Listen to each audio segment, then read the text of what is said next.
Hello? The 4,000th U.S. death in Iraq, does the President regard that as a significant milestone? What's it mean to him? President Bush thinks that every single loss is tragic, from the very first several years ago to the ones that sacrificed yesterday. And he's extremely proud of the courageous men and women in uniform and all that they've done to help protect Iraqis, to protect each other, and to protect this country. Most of the families of the fallen that he meets with have one request of the President, which is, do not let my loved one's sacrifice be in vain. And the President assures them that he is committed to staying and fighting and winning, but he definitely feels the loss. He gets a report about every single soldier who passes away, and he always pauses a moment to think about them and to offer a prayer for their loved ones and their family and friends. Aren't there also families of the bereaved who ask him to stop the war? There have been, but the vast majority have all asked him not to allow that sacrifice to be in vain. But certainly there are some. Can you say that with certainty? He has said that repeatedly, and that is true for I think, almost to nearly 1,000 families of the fallen that he's met with. Does he take responsibility for a war he started without provocation that led to 40,000 deaths and 30,000 traumatically injured for life?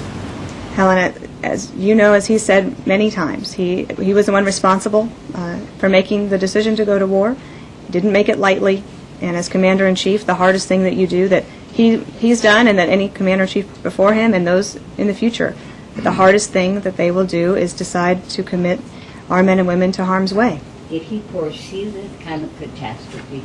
I think that he knew that the war was going to require sacrifices, and that that the sacrifice, well, of course, by our soldiers. Nobody in his family or this administration in this war.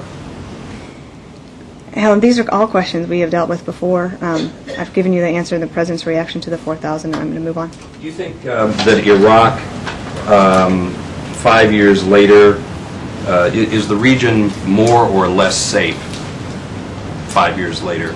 Look, what we know is that we are facing brutal enemies across the world, but mainly focused in this area where Al-Qaeda has decided to make Iraq the central front in the war on terrorism. Just look at the videotapes from last week from Osama bin Laden.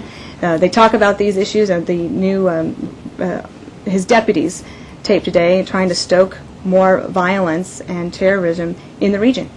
And this is going to be something we deal with for many years to come. The problem of terrorism is not something that was built up since the Bush administration came into office. It was decades in the making. And it's going to take us a long time, both militarily, as well as economically and politically, and diplomatically, to fight. According to the AP, 97% of the American deaths have happened after President Bush declared major combat ended. In retrospect, does he think perhaps he was premature in doing that? I think I've just answered. I think I answered that question earlier, Victoria. Is that Specifically? It's possible for me to answer that question, Victoria. Did he know how many soldiers would give the ultimate sacrifice in this war? No, but that was impossible to know. And he mourns every single loss, and he thinks that the right thing to do is to take the fight to this enemy. It's a brutal enemy that's determined not to just kill our soldiers, but to kill all of us. And our soldiers are there bravely fighting to make sure that we're protected. So does he think he was premature in declaring major combat ended?